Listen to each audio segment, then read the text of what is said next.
प्रसन्न नहीं है, हम सबका प्रसन्न है। परीक्षित पूछता है कि महाराज जल्दी ही मरने वाले मनुष्य को क्या करना चाहिए। भगवान सुखदेव जी बताते हैं कि राजन सबसे पहले 4 युग है। उन युगों के अंदर सबसे पहले सतयुग है, उसके बाद त्रेतायुग है, उसके बाद द्वापर है, उसके बाद कलयुग है। सतयुग के अंदर मनुष्य की आयु कितनी होती है? 1 लाख वर्ष की रहती है। और उसके बाद में आता है त्रेतायुग, उसके अंदर मनुष्य की आयु कितनी रहती है? 1 लाख में से 1 जीरो को हटा दो, पीछे कितना बचा? 10,000। और उसके बाद में द्वापर आ जाता है। द्वापर आता है 1,000 में से 10,000 में से 1 जीरो को और हटा दो, उम्र 100 वर्ष यदि हम कलयुग की मनुष्य की उम्र मान लें, उसमें से 12 घंटा की दिन और 12 घंटा की रात, तो 50 वर्ष तो हमारे रात में बीत गए, 50 वर्ष तो सोते सोते निकल गए। अब हमारे पास में समय कितना बचा? 50 वर्ष का। 50 वर्ष में भी 15 वर्ष हमारे बचपन का अज्ञानता में चला जाता है। अब मनुष्य के पास में समय कितना बचा? 35 वर्ष। और 35 वर्षों के अंदर भी इतना सारा संसार का ये सब का सब कार्य। अब बताओ भगवान की प्राप्ति मनुष्य कब करे? तो भगवान की प्राप्ति करने का उपाय क्या है? तो उपाय बताते हैं कि श्वास श्वास पर कृष्ण भजी, वृथा श्वास जन खोय, न जाने किस माना फेरो, तब ये मन बस में होगा। हम क्या करते हैं? माला लेते हैं, 2-4 माला घुमाई, तब तक हमारा मन तो पता नहीं कहां घूम रहे हैं। फिर माला को खूंटी में लगा दिया, दूसरे दिन पोतों से पूछेंगे कि माला कौन सी खूंटी में लगाई थी, लेकर आओ ना, थोड़ी सी घुमा लेते हैं। बताओ ऐसे मन बस में होगा क्या? 24 घंटा तक पता ही नहीं है माला का। तो मन के साथ में जिद करो, एक आसन पर बैठो। मन यदि नहीं भी लगता है, मन इधर उधर जाता है, तो मन को धीरे प्रेम से समझाओ। इधर उधर घूम रहा है तो इससे कह दो भाई क्या फायदा, क्यों घूम रहा है, थोड़ी सी देर भगवान में लग जाए। इस प्रकार से मन को समझाओ। और दूसरा उपाय बताया गया है, प्रातः जल्दी उठो, ध्यान करो, परिणाम करो, ये सब का सब करना चाहिए। लेकिन कलयुग के अंदर तो ये सब का सब कौन करे? कलयुग के मनुष्य को सबसे पहले उठते ही तो क्या चाहिए? चाय चाहिए। हमारे श्लोकों को उल्टा कर दिया कलयुग के मनुष्य ने। हमारा शास्त्र कहता है कि प्रातः काल उठते ही सबसे पहले अपने हाथ का दर्शन करो। कराग्रे वस्ते लक्ष्मी, कर मध्य सरस्वती, कर मूले स्थिते ब्रह्मा, प्रभाते कर दर्शनम। लेकिन यहाँ तो कर दिया प्रभाते कप दर्शनम। चाय का जब तक कप का दर्शन नहीं होगा तब तक आंख ही नहीं खुलेगी। उठने के लिए कहेंगे तो कहेंगे कि चाय बन गई क्या, तब उठेंगे, नहीं तो उठेंगे ही नहीं। भाई कितना पवित्र गाय का बढ़िया दूध होता है, इसका काला करके क्यों पीते हो? शरीर में नुकसान करता है, नुकसान। देखो स्वस्थ जीवन जीने के लिए सबसे ज्यादा 2 चीजों की आवश्यकता होती है। एक तो बढ़िया भूख की और दूसरी बढ़िया नींद की। जो ये चाय पीने वाले हैं इनसे पूछा है, इन्होंने बताया है कि कितने भी जोर की नींद आती हो, यदि चाय पी लेते हैं तो नींद खत्म हो जाती है। ऐसा होता है, चाय पीने वालों ने बताया है। और कितनी भी जोरदार भूख लगी हुई हो, चाय पिला दो, भूख खत्म हो जाती है। स्वस्थ जीवन जीने के लिए 2 चीजों की सबसे ज्यादा आवश्यकता है, ये दोनों ही चीजों को नष्ट करती है। तो इससे बढ़िया आप दूध पिया करो। आप तो घोड़े, समझदार तो मेरे जैसे हो नहीं, मेरे जैसे समझदार हो तो आप चाय पियो ही नहीं। क्योंकि मैं किसी के घर जाता हूं ना, आपको तो थोड़ा सा चाय, वो चाय के अंदर थोड़े से दूध से ठगा करके रवाना कर देते हैं और मेरे को पूरी गिलास भर के दूध देते हैं। तो बताओ ये आपका भोलापन है कि नहीं? क्यों भोला बन करके जी रहे हो? समझदार बन के जियो ना, छोड़ो ना इस काले कचरे को। अपने बढ़िया गौ माता का दूध पियो ना, अमृत जैसा दूध है, इसको काला कर करके पीते हो। ठीक है भाई। इस प्रकार से प्रातः जल्दी उठना चाहिए, उससे मन भस्म होता है। और तीसरा उपाय क्या बताया गया है? अपना संग अच्छा होना चाहिए। काली के साथ धोलियो बैठे ना, वो रंग तो को नहीं लगे लेकिन लखन आ जाए करे। इसलिए अपना संग है वो जो हमसे श्रेष्ठ विचार वाले लोग हैं, उनका संग करना चाहिए। भगवान के प्रेमियों का संग करना चाहिए। हमें भगवान की याद दिलाए, हमें भगवान की तरफ लेकर के जाए।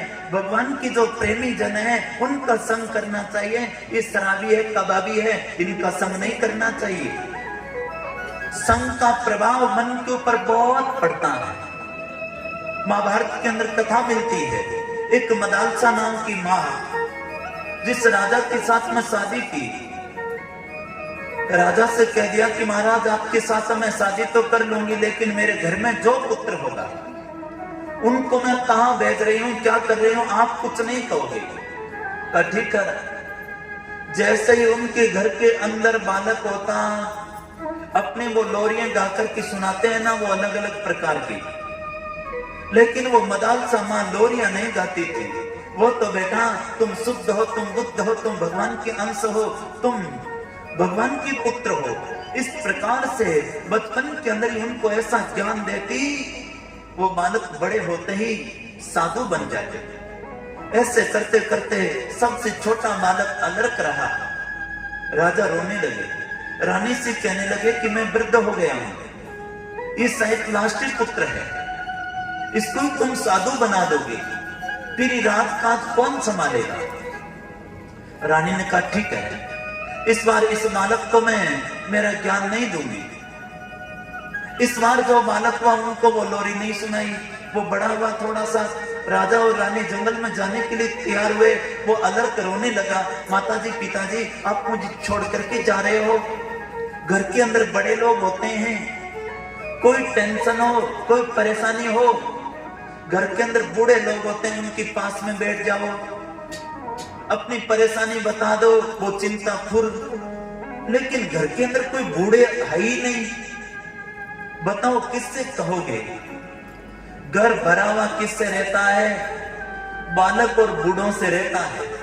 घर के अंदर बालक नहीं हो और बूढ़े नहीं हो तो घर एकदम सुना सुना पता नहीं कैसे लगता है। घर की शोभा बूढ़े लोगों से है भाई। जब तक बूढ़े रहते हैं तब तक अपने को लगता है ये तो कोई काम नहीं करते, ये कोई काम के नहीं है। वो चले जाते हैं फिर पता चलता है घर एकदम सुन्ना हो जाता है। इसलिए अब वो अलर्ट कहने लगा कि आप यदि बूढ़े घर में नहीं रहोगे, मैं मेरी समस्या किसको बताऊंगा?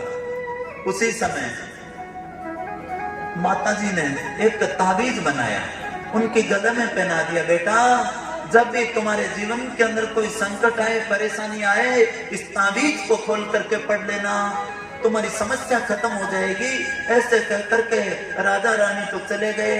एक दिन अलर्ट के जीवन के अंदर कोई टेंशन हुई, अपनी माँ का ताबीज याद आया, खोल करके पढ़ा तो उसके अंदर यही लिखा हुआ था, बेटा अपने जीवन के अंदर संग श्रेष्ठ पुरुषों का करना। पहली बात तो श्रेष्ठ पुरुषों का संग होगा तो टेंशन होगी भी नहीं, और हो भी जाएगी वो बहुत जल्दी खत्म हो जाएगी। उन श्रेष्ठ पुरुषों के विचार के कारण अपने को अच्छा कोई विचार देने वाला नहीं है तो क्या से हम क्या कर लेंगे, कोई पता नहीं है। इसलिए अपना जीवन है वो अपने से श्रेष्ठ विचार के जो लोग हैं उनसे जुड़ा हुआ रहना चाहिए, भगवान के प्रेमियों से जुड़ा हुआ रहना चाहिए। यदि ये सब के सब हमें नहीं मिलते हैं तो हमें क्या करना चाहिए? भागवत का संग करो, गीता का संग करो, रामायण का संग करो, इनका संग करो। लेकिन जो बुरे विचार वाले लोग हैं उनका संग मत करो। और चौथा, मन को भगवान में लगाने का उपाय बता रहे हैं राजन। ये सारा का सारा विश्व प्रपंच है, ये भगवान का स्वरूप है। नीचे के लोग कहें वो भगवान की चरण है, मृत्यु लोक भगवान का उदर है, ये समुद्र भी उदर है, ये जितनी वृक्षावली दिखाई दे रही है ये भगवान के शरीर की रुमावली है। ये बादल दिखाई दे रहे हैं ये भगवान के शरीर के बाल है। जितनी नदियां दिखाई दे रही है ये भगवान की शरीर की नाड़ियां है। जितना पहाड़ दिखाई दे रहे हैं ये सब की सब भगवान की हड्डियां हैं। अब बताओ इससे बाहर हमारा मन कहां जाएगा? जहां हमारा मन जाए वहां पर भगवान को प्रकट कर दो। बेटे के अंदर मन जा रहा है, बेटा भगवान है। दुकान के अंदर मन जा रहा है, दुकान भगवान है। जहां मन जाए वहां पर सब जगह भगवान को प्रकट करते रहो। अब बताओ मन कहां जाएगा? मन को जाने की जगह ही नहीं मिलेगी। और मन को वश में करना है तो सज्जनों मन को दो जगह लगाना पड़ेगा। एक तो जगह से ये काबू में आने वाला नहीं है। केवल अपने हाथ में माला लेकर के बैठ गए, माला हाथ में चल रही है, मन तो और ही कहीं चलेगा। इसलिए हाथ से माला चलाओ और मन से भगवान का चिंतन करो। ये बड़ा चंचल बंदर है। जैसे अपने रस्सी की एक गांठ लगाते हैं खुल जाती है ना, दो गांठ से रस्सी खुलती नहीं है। ऐसे ही दो गांठ से वो रस्सी मजबूत हो जाती है। ऐसे ही दो जगह हम अपने मन को बांट देंगे ना तभी ये मन ठहरने वाला है। एक जगह से ये मन ठहरने वाला नहीं है। एक भगवान का जो आपको स्वरूप अच्छा लगता है उस स्वरूप के अंदर मन लगा दो और दूसरा अपने माला के अंदर है। अब मन कहीं नहीं जा पाएगा। थोड़ा सा यदि अपने चुप गए, थोड़ा सा छिद्र होता है ये तो निकल जाता है। पानी से भी ये पतला है, कब निकल जाता है कोई पता भी नहीं चलने देता। थोड़ी देर के बाद में पता नहीं कलकत्ता बम्बई पहुंच करके फिर बताता है देखो मैं यहाँ आ गया हूं। इतना ये चंचल है। इस प्रकार से कोई है क्या? मन लागो मेरो राम।